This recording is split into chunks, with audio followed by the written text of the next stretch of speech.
అచ్చ తెలుగు విద్యార్థితో తెలుగు రాష్ట్రాల first rank నారాయణదే.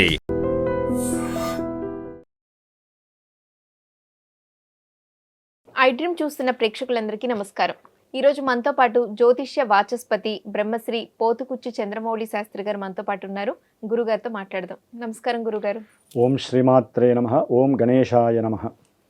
గురుగారు, చాలా మందికి అప్పు అనేది ఒక భూతంలా కనిపిస్తూ ఉంటుంది. ఎందుకు అలా అన్నాను అంటే ఏంటంటే పదే పదే దాన్ని తలుచుకుంటూ బాధపడుతూ ఉంటారు చాలా మంది.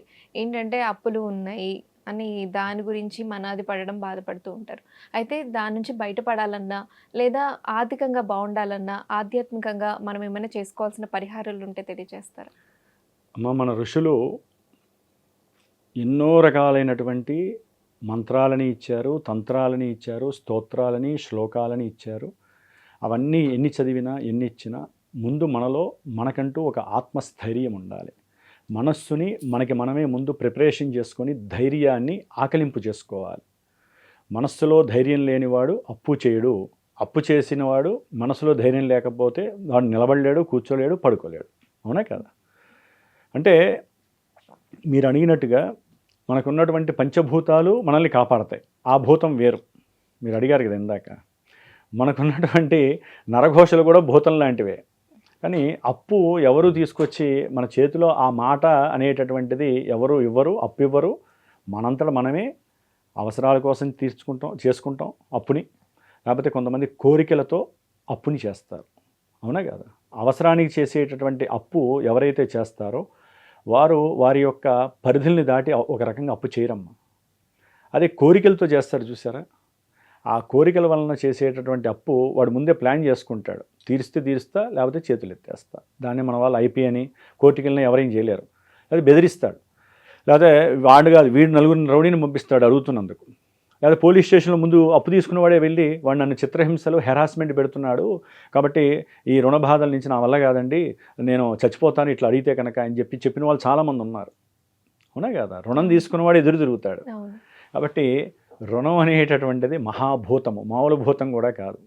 దాన్ని రుణము అంటారు, లేకపోతే అప్పు అంటారు. అప్పనంగానే వెంటనే మనసులో రకరకాలైనటువంటి వికారాలు కలుగుతూ ఉంటాయి.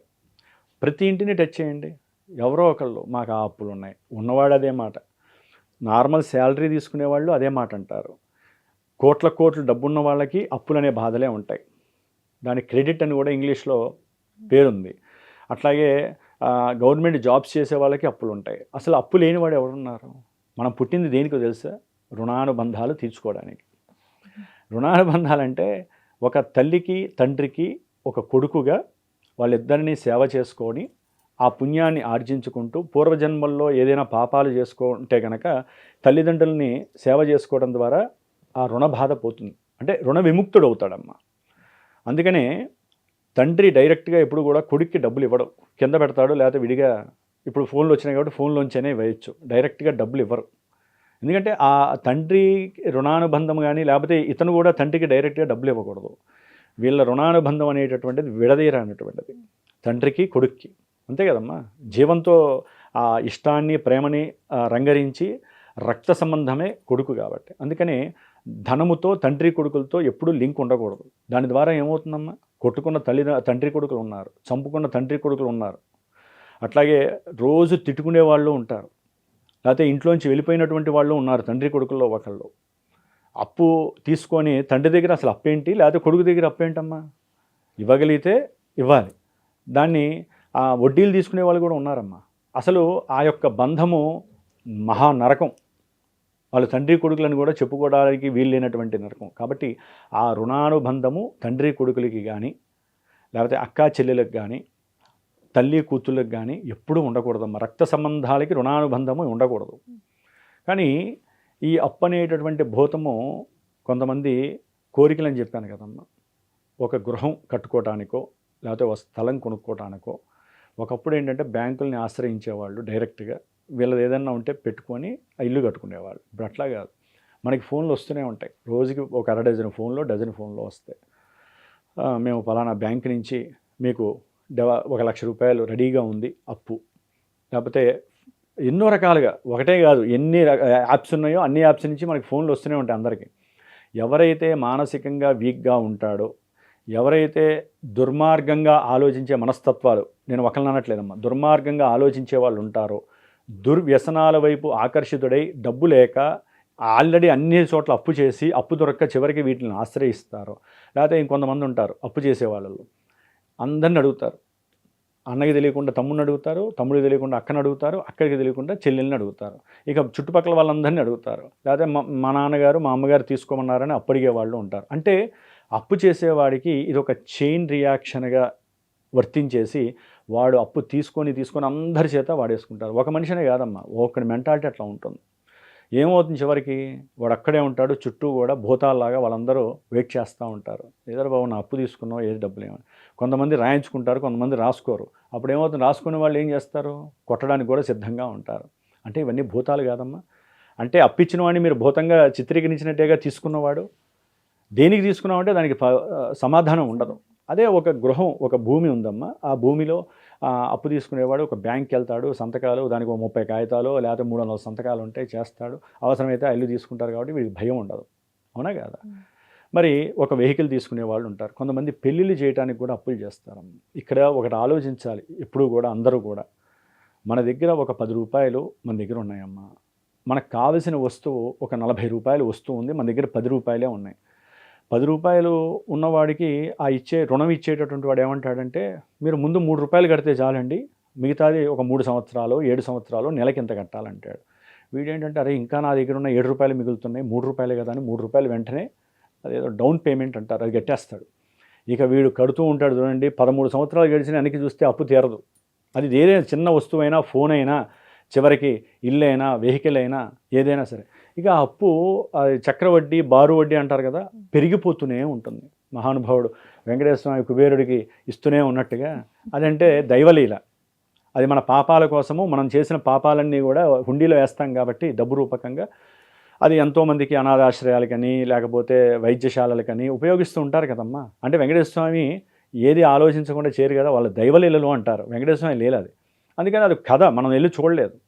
కాబట్టి మన పాపాలన్నీ కూడా కర్మల రూపకంగా హుండీలో వేసి అది అందరికీ కూడా పంచేస్తాడు కాబట్టి ఆయన అప్పు ఎప్పటికీ కూడా రుణము తీరదు అంటారు. అంతేగాని వెంకటేశ్వర స్వామికి రుణం ఏంటమ్మా, అదంతా కూడా స్టోరీసు. కాబట్టి మరి మనం చేసేటటువంటిది స్టోరీ కాదు, నిజమైనటువంటి చర్య.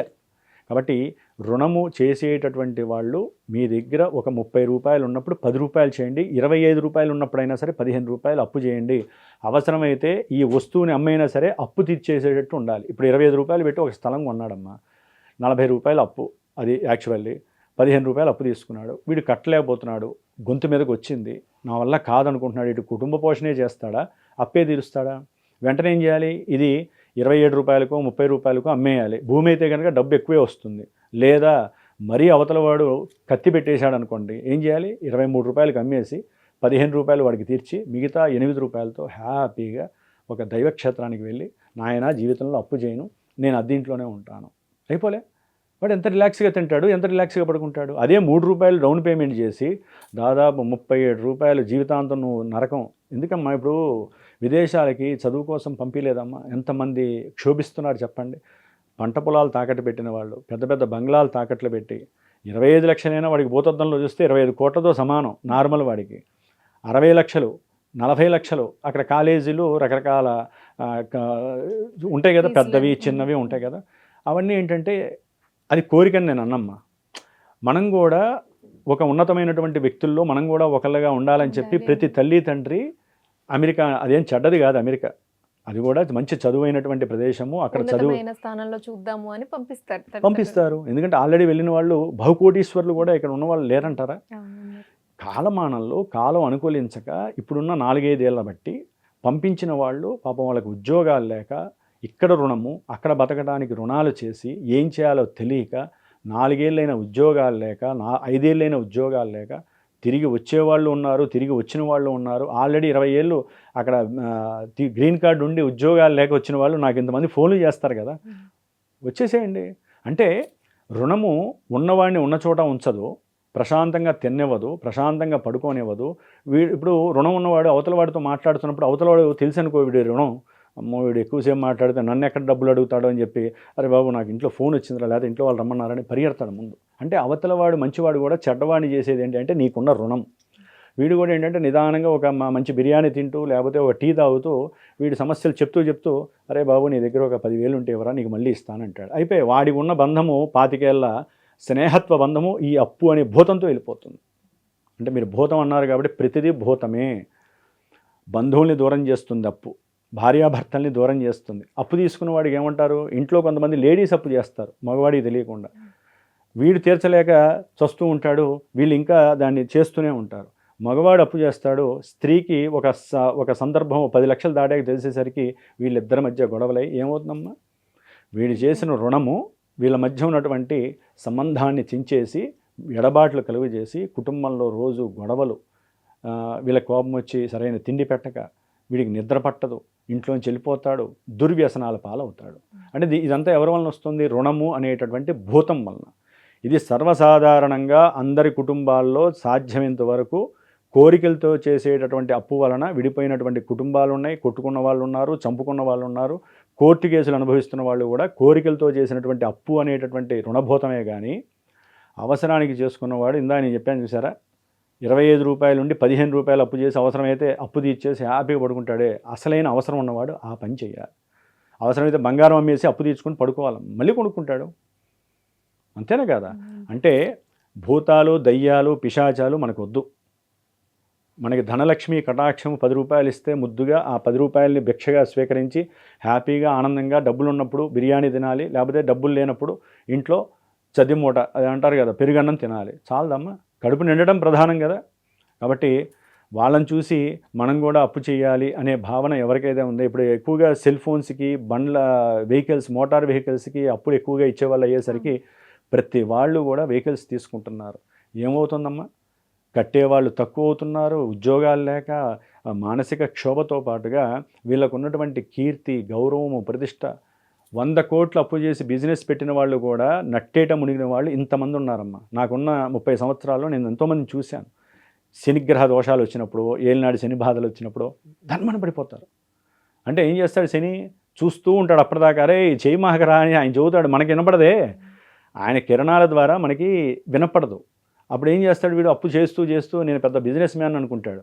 ఒక్కసారి ఆయన కళ్ళు తెరుస్తాడు, ఏలినాడు శని అడుగు పెట్టంగానే వీడు కింద పడిపోతాడు. చెప్పుకుంటాడు ఇక అందరికీ, నేను 100 కోట్లు విమానం తప్ప నేను కారు ఎక్కలా, రిక్షా ఎక్కలా, ఇప్పుడు చూడు నడు రోడ్డు మీద నడుస్తానా అని చెప్పిన వాళ్ళు ఇంతమంది ఉన్నారమ్మా నాకు తెలిసి. అట్లాగే నేను అనేది ఏంటంటమ్మా, రుణం చేసేటప్పుడు మాత్రము ఆలోచించండి, ఇది మహాభూతము. కొంతమంది ఇళ్లల్లోంచి పంచదారలు, ఇళ్లల్లోంచి కందిపప్పులు కూడా తీసుకునే వాళ్ళు ఉన్నారు. వాళ్ళ ఇంట్లో ఉన్నాయి, కొనుక్కునే స్టామినా ఉన్నా కూడా ఏముందిలే ఈ పూటకే కదా అని తీసుకుంటారు. ఎవరైతే గనక అవతల వాళ్ళని ధనరూపకంగా కాకుండా ఏ వస్తువైనా సరే అప్పుగా అడిగితే ఆ ఇంట్లో లక్ష్మీదేవి నిలబడదు. ఇచ్చిన వాళ్ళు కూడా ఇక వాళ్ళని తిట్టుకోవడం, ఇప్పటిదాకా మంచిగా మాట్లాడుకుంటారు, ఇచ్చిన వాళ్ళు ఆవిడికి ఇంత స్పూన్ ఇస్తేనే ఆ స్పూన్ వచ్చేంత వరకు కూడా అత్త లేదు, కోడలు లేదు, ఏది ఉండదు. అవునా కదా? మరి అలాంటిది ఒక గ్లాసు పంచదారో ఒక గ్లాసు కందిపప్పు ఇచ్చి ఆవిడ ఇంకా ఇవ్వలేదే అని అనుకోరా? ఇది ఒక భూతం లాంటిది కాదా? అది కూడా ఒక అప్పేగా. కందిపప్పు అప్పును ఇచ్చిన వాళ్ళకి మంచిది కాదు, తీసుకున్న వాళ్ళకి మంచిది కాదమ్మా. కాబట్టి రుణాన్ని చేసేటటువంటి వాళ్ళు ముందు ఆ రుణానికి సంబంధించినటువంటి ఆలోచన చేయండి. ఒకవేళ రుణబాధలు తట్టుకోలేక అల్లాడుతున్న వాళ్ళు, కుజగ్రహం, దీంట్లో మళ్ళీ గ్రహాల దగ్గరికి వస్తే కనుక అంగారకుడు అంటే కుజగ్రహము అంటారమ్మా. ఎవరి జన్మజాతకాలలో అయితే 6వ స్థానము రుణస్థానము, 12వ స్థానము అప్పు స్థానము, 8వ స్థానము ఆటంక మృత్యుస్థానము అంటారు. ఈ స్థానాల్లో పాపగ్రహాలుండి కుజగ్రహము 12లో ఉన్న, కుజగ్రహము 6లో ఉన్నా కూడా వాళ్ళు జీవితంలో అప్పులోంచి బయటపడలేరు. అందుకని వీళ్ళు నిత్యము కూడా సాధ్యమైనంత వరకు కుజుడికి సంబంధించినటువంటిది స్తోత్రం ఉంటుందమ్మా. ఇది మా దాంట్లోనేమో మంత్రం ఉంటుంది, అగ్నిర్మూర్ధాదివ కకుత్పతి పృథివ్యా అయం అపాగం రేతాగుం సిజన్వతి, ఈ మంత్రం ఉంటుంది. అది 7000 సార్లు మాలాంటి వాళ్ళని చేసి కొంతమందికి తీర్థం ఇస్తాం. వీళ్ళు కొంతమంది చాలామందికి ఈయన ఏంటంటే శత్రువు, రోగము, రుణము రెండిటికి మూలకారకుడు. కానీ రుణ విముక్తే ఇదేంటంటే కుజారిష్టేత సంప్రాప్తే కుజ పూజాంచకారయేత్ కుజ ధ్యానం ప్రవక్ష్యామి రుణపీడోపశాంతయే. నాయన కుజుడ రుణపీడని కాస్త ఉపశాంతం చేయనా, మాకు రుణాలని తీసేసాయని చెప్పి ప్రతి మంగళవారము కుజగ్రహం దగ్గరికి వెళ్ళి 7 ఒత్తులు కలిపి ఎరుపు ఒత్తి దీపారాధన చేసి, ఆవ నూనె వేసి దీపారాధన కనుక చేసి, కింద కాస్త కందులు వేసి బ్రాహ్మడికి ప్రతి వారము వెళ్ళినప్పుడల్లా వారికి తోస్తే కిలో ఇవ్వచ్చు, లేకపోతే ఒక 1/4 కిలో అయినా సరే బ్రాహ్మడికి కందిపప్పు దానం ఇచ్చి నమస్కారం చేసుకుంటే ఆ యొక్క శక్తి వీరికి అప్పుని తీర్చేటటువంటి శక్తిగా మారుతుందన్న. కాబట్టి అప్పు తీర్చిన వాళ్ళు కొంతమంది, నేను ఎంతోమందికి హోమాలు కూడా చేశానమ్మా నా పీఠంలో.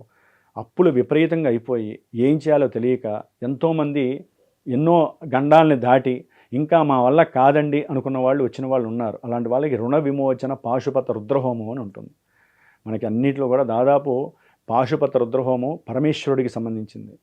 అది గనక ఒక్కసారి చేయించుకుంటే వాళ్ళు గనక కూర్చొని చేసుకున్న, ఒకవేళ దూర ప్రాంతాల్లో ఉన్నవాళ్ళు ఒక వీడియో ద్వారా, అంటే నేను చాలామందికి వీడియో ద్వారా కూడా ఆ 3 గంటలు 2 గంటలు వాళ్ళు అలాగే కూర్చుంటారు.